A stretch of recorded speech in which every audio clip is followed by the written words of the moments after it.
Salut à tous, c'est Vinska, j'espère que vous allez tous très bien. Aujourd'hui, je fais cette vidéo pour répondre à plein de questions que j'ai eues par rapport au projet que j'ai annoncé du Sporting Club Escaldès et même du Vinsky Football Group en général. Avant de commencer, je voulais juste vous remercier pour les retours extraordinaires que j'ai eu, très positifs dans l'ensemble, ça fait vraiment plaisir. On sent que vous êtes vraiment hypé par cette aventure, même moi je le suis aussi parce que c'est un saut dans l'inconnu, on va pas se le cacher, ça n'a jamais été fait sur les réseaux.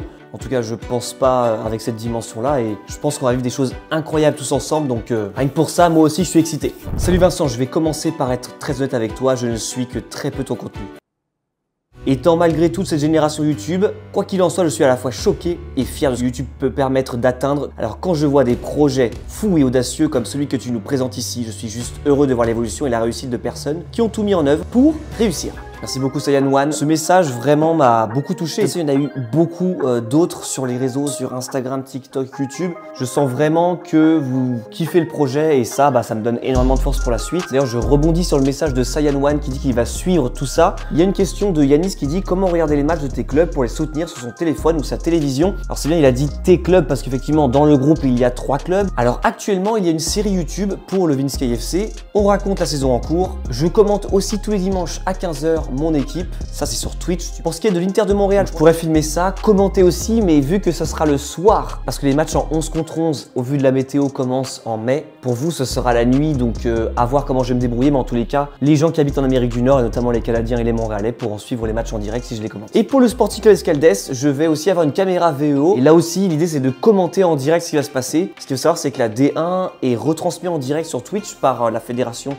andorrane de football, mais pas la D2 actuellement. Donc on va voir si on peut trouver un accord ou alors sinon nous, on va produire nos matchs de D2 pour pouvoir les retransmettre sur Twitch. Et il y aura aussi une série YouTube qui racontera toute l'épopée, bien sûr, du club et notamment l'histoire de l'abonné français qui aura signé un contrat pro là-bas, mais ça, j'en parle dans la vidéo juste après. J'ai aussi eu ce genre de message du type « Bonjour Vincent, la multipropriété me dérange pas mal, mais beau projet » ou encore « La multipropriété tue le foot ». Alors effectivement, mon projet est arrivé dans un contexte où, comme avec John Textor par exemple avec l'Olympique Lyonnais, il y a de plus en plus de projets comme ça dans le football professionnel où des personnes possèdent plusieurs clubs de football dans le monde et des gens disent que ça tue le football parce qu'il va y avoir des synergies entre les clubs, des fois des transferts qui sont un peu déjà bouclés d'avance. Et on peut dire que ça rend peut-être les histoires un peu moins authentiques. Alors déjà, premièrement, effectivement, je travaille avec 3 clubs. Par contre, j'ai 2 clubs amateurs. Ce sont donc des associations. Et par définition, une asso, on ne peut pas la posséder. On peut être dans le bureau du club, avoir un pouvoir de décision, mais on ne possède pas vraiment. Il n'y a pas de part d'une asso. Donc c'est plus une synergie entre ces 3 clubs et notamment les 2 clubs amateurs. On n'est pas sur de la multipropriété dure à proprement parler. Il y aura effectivement des connexions parce que si un jour un joueur est très fort au Vinsky FC Magnanville, quand le niveau sera plus élevé, peut-être qu'il pourra signer en Andorre en tant que joueur professionnel. Mais encore une fois, chacun son avis sur la question. Vous avez aussi été nombreux à kiffer la collab avec Remontada, je les remercie encore. J'ai vraiment aimé les faire participer à cette vidéo d'annonce et je trouve que voilà, le ton il était juste parfait quoi. C'était exactement ce qu'il fallait pour la vidéo et pour expliquer un petit peu ce projet qui paraît un peu fou dans un pays méconnu. Alors bien sûr, avec ce projet-là, directement, il y a eu des questions et je m'y attendais sur l'aspect financier. Combien coûte le club? Quel est le budget du club? Combien d'argent il faut pour faire tourner le club? Alors forcément, c'est des questions qui intéressent beaucoup et franchement, je le comprends totalement parce que c'est quelque chose qui est très opaque. Pour des raisons stratégiques, vous comprendrez que je ne peux pas dévoiler toutes les finances du club, mais dans cette vidéo, je vais quand même révéler la somme d'argent touchée par le futur joueur français qui sera recruté au Sporting Club Escaldès. Donc reste bien jusqu'au bout. Alors par contre, je ne sais pas pourquoi, mais la vidéo a eu un push en Indonésie. Stratégie Thibaut InShape. Can I join the club? I think I'm good as a goalie. Wanna sign a 15 years old Indonesian prodigy? Me. Et ça me permet de parler d'un sujet qui est très important. C'est le côté recrutement et je vais aussi pouvoir parler du fait que je vais recruter un abonné français d'ailleurs. Écoutez bien, c'est très important. Ce qu'il faut savoir, c'est que la fédération andorrane de football a conclu des accords avec 3 pays. Concrètement, si un joueur est espagnol, portugais ou français, n'importe quel joueur de ces pays-là peuvent signer professionnel en Andorre. Ce qui me permettra donc de pouvoir faire signer un abonné français au sein du club. En tout cas, c'est mon objectif. Si un joueur est européen mais qu'il n'est pas dans ces 3 pays-là, par exemple un Italien, un Suédois ou encore un Roumain, il faut qu'il ait 1 an de contrat professionnel avant de pouvoir signer en Andorre en contrat pro. Donc ça réduit un petit peu le prisme des recherches. Et pour terminer, tous les joueurs en dehors de l'Europe, donc d'ailleurs le Canada, le joueur est considéré comme extra-communautaire et il doit donc avoir 4 ans d'ancienneté en tant que joueur professionnel pour pouvoir signer en Andorre. Donc là, ça complique très fortement les choses, notamment pour moi qui suis à Montréal, je ne pourrais que très difficilement faire signer un abonné dans mon club professionnel. En revanche, j'ai quand même des expériences à leur offrir et vous allez les voir dans quelques instants. Maintenant, on va passer à la question qui est revenue énormément bien sûr, c'est comment rejoindre le club. Parce que je l'ai dit dans la vidéo d'annonce, je souhaite offrir la possibilité à un joueur français de pouvoir signer professionnel. Ça serait vraiment une consécration pour ce projet-là parce que là, on change la vie de quelqu'un. Donc, comment ça va se passer? Il y a 2 campagnes de recrutement. En France, pour avoir un contrat professionnel et au Canada, pour gagner un stage d'1 semaine, tout frais payé avec l'équipe professionnelle. C'est pas un contrat pro, mais c'est quand même une expérience top où tu n'as rien à payer. Chaque pays aura 2 phases de recrutement et donc en tout, ça en fait 4. Ce mois de mars, c'est la phase 1 pour le Canada. Je réalise des détections ici à Montréal pour voir des dizaines de joueurs qui se sont inscrits à des tryouts, c'est comme ça qu'on dit détection en Amérique du Nord. Et durant ces détections, je vais déterminer les meilleurs joueurs qui iront dans la phase 2 du Canada qui aura lieu plus tard.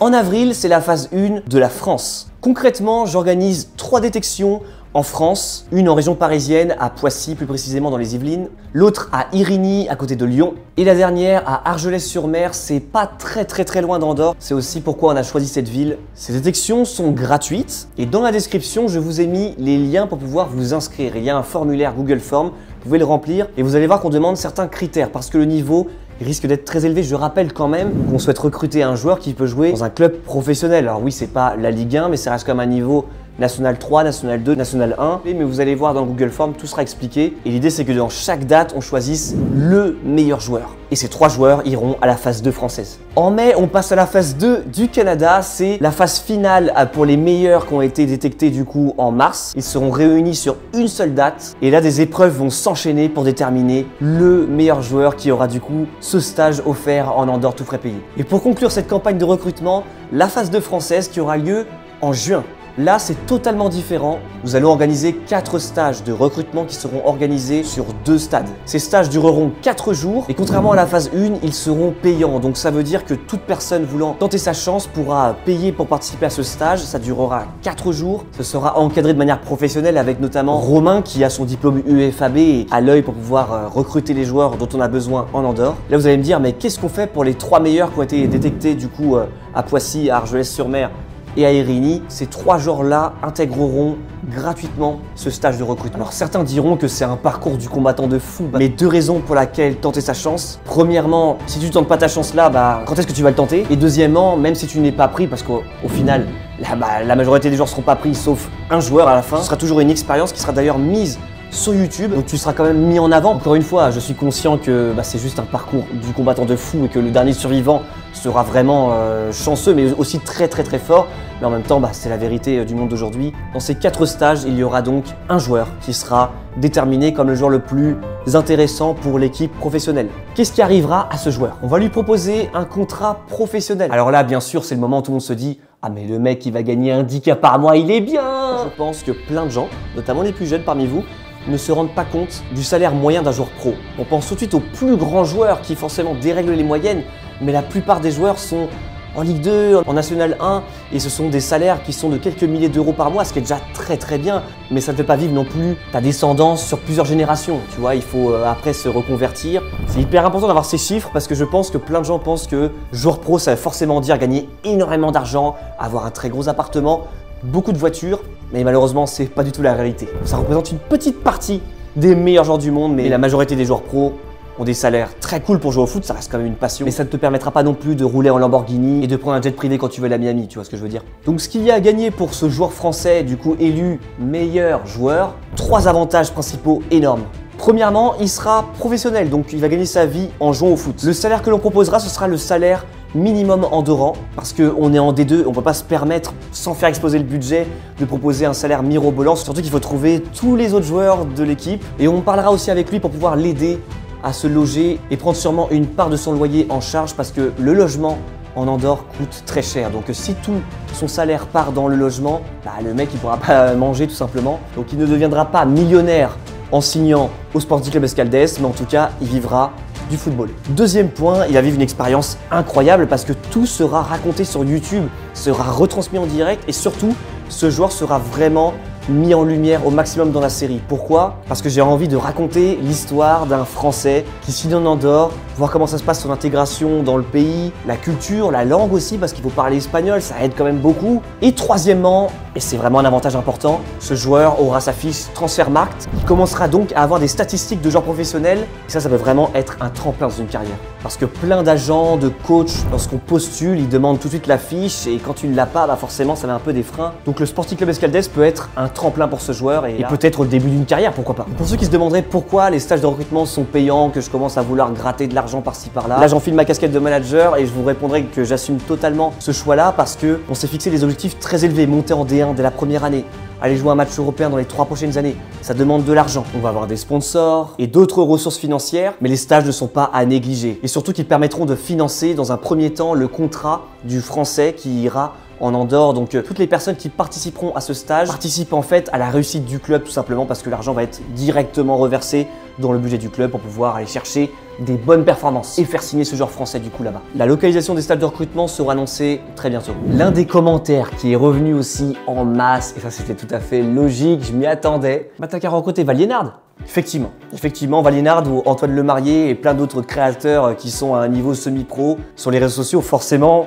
on y pense direct. Alors ce qu'il faut savoir, c'est que j'ai parlé à plein de ces créateurs-là, ils m'ont félicité, certains m'ont dit qu'ils étaient disponibles, etc. Je suis sûr et certain que dans les prochaines années, des créateurs vont signer dans le club ou des joueurs vont devenir créateurs, je ne sais pas, mais en tout cas, vous pourrez suivre en inside, au-delà de la série que je vais produire, par l'un des joueurs, l'histoire du club, c'est sûr. On n'a pas envie de tomber dans le piège de recruter des joueurs juste parce qu'ils sont sur les réseaux sociaux, même si bien sûr, un Valiénard qui tente sa chance dans le monde professionnel en Andorre pour essayer d'aller jouer à un match européen, mais là c'est juste fou. Là mon cerveau il est...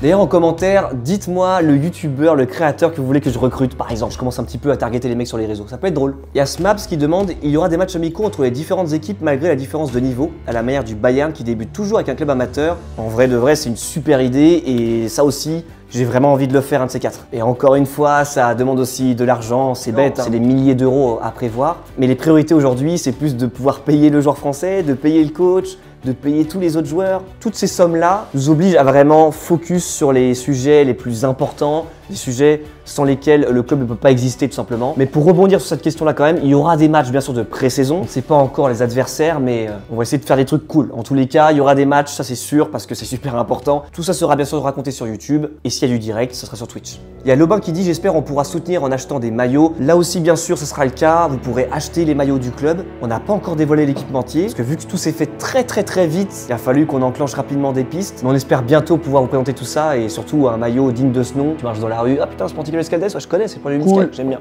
Par exemple, actuellement sur la boutique du Vinska FC, les maillots de cette saison sont à 39,90 €, lien en description. D'ailleurs en commentaire, n'hésitez pas à proposer l'équipementier que vous voudriez voir pour le club. J'attends vos retours.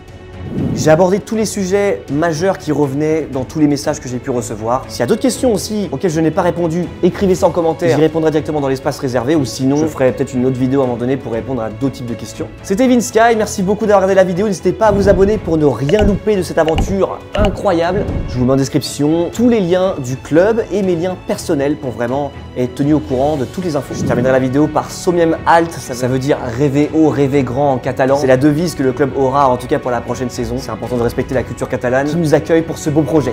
Salut!